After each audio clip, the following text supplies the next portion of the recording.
अक्टूबर कोलकाता का salt lake stadium और मैदान में उतरेगी दुनिया की 5 बार की वर्ल्ड चैंपियन टीम यानी कि ब्राजील। ये सिर्फ एक फ्रेंडली मैच की खबर नहीं है। 1992 में जब से फीफा की रैंकिंग व्यवस्था शुरू हुई, भारत पहली बार अपने से इतनी ऊंची रैंकिंग वाली टीम के साथ सामने उतरने वाला है। और सबसे दिलचस्प बात यह है कि करीब 70 साल पहले कोलकाता के इन्हीं मैदानों को दुनिया एशिया का ब्राजील कहती थी। अब असली ब्राजील उसी जमीन पर उतरने वाली है। 30 जुलाई को अखिल भारतीय फुटबॉल महासंघ यानी कि AIFF ने आधिकारिक ऐलान कर दिया है। अपने एक्स हैंडल पर पोस्ट करते हुए AIFF ने इसे इतिहास के पन्नों में दर्ज होने वाली तारीख बताया है। 3 अक्टूबर को सॉल्ट लेक स्टेडियम में भारत बनाम Brazil FIFA international friendly match Brazilian football confederation यानी कि CBF ने भी अपने आधिकारिक हैंडल से इसकी पुष्टि कर दी है।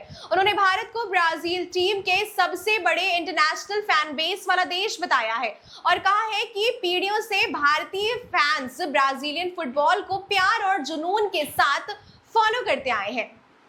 अभी ब्राजील फीफा रैंकिंग में 5वें नंबर पर है। टीम की कप्तानी मार्किनहोस के पास है। भारत आने से पहले ब्राजील 25 और 29 सितंबर को क्वींसलैंड में ऑस्ट्रेलिया के खिलाफ 2 फ्रेंडली मैच खेलेगी। कोलकाता का ये मुकाबला अक्टूबर फीफा विंडो में उसका तीसरा मैच होगा। एक बात ध्यान देने वाली है कि ब्राजील हाल ही में हुए फीफा वर्ल्ड कप 2026 में राउंड ऑफ 16 से बाहर हो गई थी, यानी ये टीम अपनी वापसी के मूड में भारत आ रही है। कोई कमजोर या फिर यूं कहे कि सेकंड स्ट्रिंग स्क्वाड नहीं है। AIFF के deputy secretary general M Satyanarayan ने इसे भारतीय फुटबॉल के लिए एक असाधारण पल बताया है। National team director Subrata Paul का कहना है कि ये मैच भारतीय खिलाड़ियों को दुनिया की सबसे महान फुटबॉल टीमों में से एक के सामने खुद को परखने का दुर्लभ मौका देगा। ऐसा अनुभव जो करियर भर याद रहता है। ये पहली बार नहीं है जब कोलकाता का रिश्ता ब्राजीलियन फुटबॉल से जुड़ रहा है। 24 सितंबर 1977 को महान पेले की team New York Cosmos Eden garden में मोहन बगान के खिलाफ एक एग्जीबिशन मैच खेल चुकी है। वो मैच 2-2 से बराबरी पर खत्म हुआ था। 2008 की अगर बात करें तो 2008 में जर्मनी के दिग्गज क्लर्क बायर्न म्यूनिख ने भी गोलकीपर ओलिवियर कॉन के विदाई मुकाबले के तौर पर मोहन बगान के खिलाफ कोलकाता में मैच खेला था। यानी कोलकाता दशकों से इंटरनेशनल फुटबॉल लेजेंड्स की मेजबानी करता आया है। लेकिन असली ब्राजीलियन सीनियर नेशनल टीम का भारतीय जमीन पर उतरना ये अब तक कभी नहीं हुआ। 3 अक्टूबर को ये पहली बार होगा। यहाँ एक बात समझनी बेहद जरूरी है क्योंकि भारतीय फुटबॉल हमेशा इतनी पीछे नहीं थी। 1948 में आजादी के बाद भारत ने अपना पहला ओलंपिक मैच फ्रांस के खिलाफ खेला था। लंदन ओलंपिक में टीम की कप्तानी तालीमेरेन आओ ने की और सारंग पानी रमन आजादी के बाद भारत के पहले गोल स्कोरर बने। भारत वो मैच 1-2 से हार गया था, लेकिन उसके बाद जो हुआ वो भारतीय फुटबॉल का असली गोल्डन एरर था। कोच सैयद अब्दुल रहीम की अगुवाई में भारत ने 1951 के दिल्ली एशियाई खेलों में गोल्ड मेडल जीता। 1962 के जकार्ता एशियाई खेलों में भी गोल्ड आया। फाइनल में साउथ कोरिया को 2-1 से हराकर 1956 के मेलबर्न ओलंपिक में तो भारत सेमीफाइनल तक पहुंच गया था। किसी भी एशियाई देश के लिए यह पहली बार था। उसी टूर्नामेंट में नेविल डिसूजा हैट्रिक लगाने वाले पहले एशियाई खिलाड़ी बने। और एक दिलचस्प फैक्ट यह भी निकल कर आता है कि रहीम साहब ने भारतीय टीम को 4-2-4 परफॉर्मेंस दिया, वो भी असली ब्राजील से पहले। यही वजह थी कि उस दौर में भारतीय टीम को दुनिया एशिया का ब्राजील कहने लगी थी।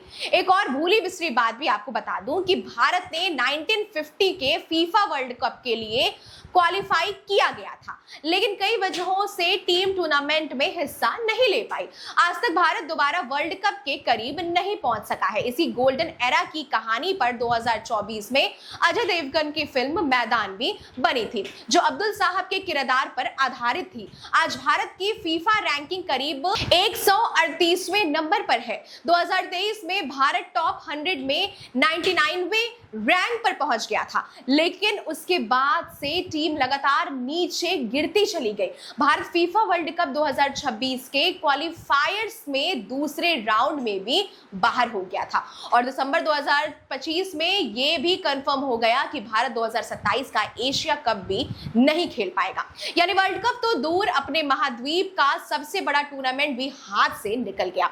टीम का सबसे बड़ा नाम आज भी सुनील छेत्री है। भारत के लिए सबसे ज्यादा गोल करने वाले खिलाड़ी जून 2024 में उन्होंने इंटरनेशनल फुटबॉल से संन्यास ले लिया था, कुवैत के खिलाफ आखिरी मैच खेलकर। लेकिन मार्च 2025 में उन्होंने वापसी की, जब टीम को एशिया कप क्वालिफायर के तीसरे राउंड के लिए उनकी जरूरत पड़ी। गुरप्रीत सिंह संधू भी टीम के सबसे सीनियर और भरोसेमंद खिलाड़ियों में से गिने जाते हैं। गोलकीपिंग के मामले में अगर बात करें तो गोलकीपिंग की कमान भी उन्हीं के पास रहती है। 3 अक्टूबर का मैच इन्हीं खिलाड़ियों के लिए करियर के सबसे बेस्ट में से एक होने वाला है, वो भी दुनिया की टॉप 5 टीम के सामने। दिसंबर 2025 में लियोनेल मेसी अपने गोट इंडिया टूर के तहत भारत आए थे। कोलकाता, मुंबई, दिल्ली और हैदराबाद, यहां तक कि 14 साल बाद उनकी भारत वापसी हुई थी। क्रेज इतना ज्यादा था कि सिर्फ मेसी के साथ एक फोटो खिंचाने के लिए लोगों ने करीब 10 लाख रुपए तक चुकाए। लेकिन कोलकाता के इसी सॉल्ट लेक स्टेडियम में मेसी का इवेंट पूरी तरह गड़बड़ हो गया था। भारी भीड़ और खराब मैनेजमेंट की वजह से मेसी का स्टेडियम लैप कैंसिल हुआ। मेसी 10 मिनट से भी कम वक्त में मैदान छोड़कर वहां से चले गए थे। गुस्साए फैंस ने स्टेडियम में तोड़फोड़ करना शुरू कर दिया था। पुलिस को इवेंट ऑर्गेनाइजर को गिरफ्तार करना पड़ा और कोलकाता पुलिस के डीजीपी को खुद मीडिया के सामने आकर सफाई देनी पड़ी थी। यानी जिस मैदान पर दिसंबर 2025 में मेसी के इवेंट को लेकर बवाल हुआ था, ठीक उसी मैदान पर अब अक्टूबर 2026 में असली ब्राजीलियन नेशनल टीम उतरने वाली है। एआईएफएफ और स्टेडियम प्रशासन के लिए ये एक बार फिर बड़ी परीक्षा होने वाली है। क्या इस बार भीड़ और व्यवस्था दोनों संभाल पाएंगे? ब्राजील का नाम आते ही जो सबसे पहले याद आते हैं वो है पेले, 3 वर्ल्ड कप जीतने वाले इकलौते खिलाड़ी। उन्हीं के क्लब का मैच 1977 में कोलकाता में हो चुका है। उसके बाद रोनाल्डो नजारियो का दौर आया। 2002 वर्ल्ड कप में ब्राजील को 5वीं बार चैंपियन बनाने वाले स्ट्राइकर, जिन्हें फुटबॉल इतिहास के सबसे खतरनाक फॉरवर्ड्स में से गिना जाता है। फिर आज नेगार और विनीशियस जूनियर जैसे सितारे उसी विरासत को आगे बढ़ा रहे हैं। दिलचस्प बात यह है कि भारतीय फुटबॉल फैंस के बीच अर्जेंटीना के मेसी और ब्राजील के इन लीजेंड्स को लेकर हमेशा से एक अलग किस्म का जुनून देखने को मिला है। खासकर पश्चिम बंगाल और केरल, जहां वर्ल्ड कप के दौरान गलियां तक इन टीमों के झंडों के रंगों से रंग जाती हैं। अब तक का ये जो जुनून है वो सिर्फ और सिर्फ टीवी स्क्रीन और पोस्टरों तक सीमित था, लेकिन 3 अक्टूबर को पहली बार ये सीधे मैदान पर आने वाले हैं। भारतीय फुटबॉल की गवर्निंग बॉडी एआईएफएफ का रिकॉर्ड बहुत साफ नहीं रहा है, लेकिन 2022 में फीफा ने एआईएफएफ को सस्पेंड कर दिया था। वजह थी थर्ड पार्टी इन्फ्लुएंस, यानी कि प्रशासनिक और सरकारी दखल। उस वक्त सुप्रीम कोर्ट ने एआईएफएफ प्रेसिडेंट प्रफुल्ल पटेल को पद से हटाया था और कमेटी ऑफ एडमिनिस्ट्रेशन बिठाई गई थी। इसके बाद फीफा ने बैन लगा दिया। बाद में हालात संभले, लेकिन प्रशासनिक भरोसा पूरी तरीके से कभी लौटा ही नहीं। और सबसे ताजा मामला कि देश की सबसे बड़ी घरेलू लीग इंडियन सुपर लीग यानी कि आईएसएल सितंबर 2025 से पूरी तरह ठप पड़ी थी। वजह थी लीग चलाने के लिए कोई सही कॉमर्शियल पार्टनर ही नहीं मिल रहा था। जनवरी 2026 आते आते हालात इतने बिगड़ गए कि सुनील छेत्री, गुरप्रीत सिंह संधू, संदेश झिंगल और राहुल भेके जैसे सीनियर खिलाड़ियों को खुद वीडियो जारी करके फीफा से सीधे दखल की गुहार लगानी पड़ी। खिलाड़ियों ने साफ कहा कि एआईएफएफ अपनी जिम्मेदारी निभाने से नाकाम नजर आ रहा है। उसके साथ ही साथ तीनों तरह से संकट बताया गया। इसी दौरान सिटी फुटबॉल ग्रुप ने मुंबई सिटी एफसी से अपना रिश्ता पूरी तरीके से खत्म कर लिया।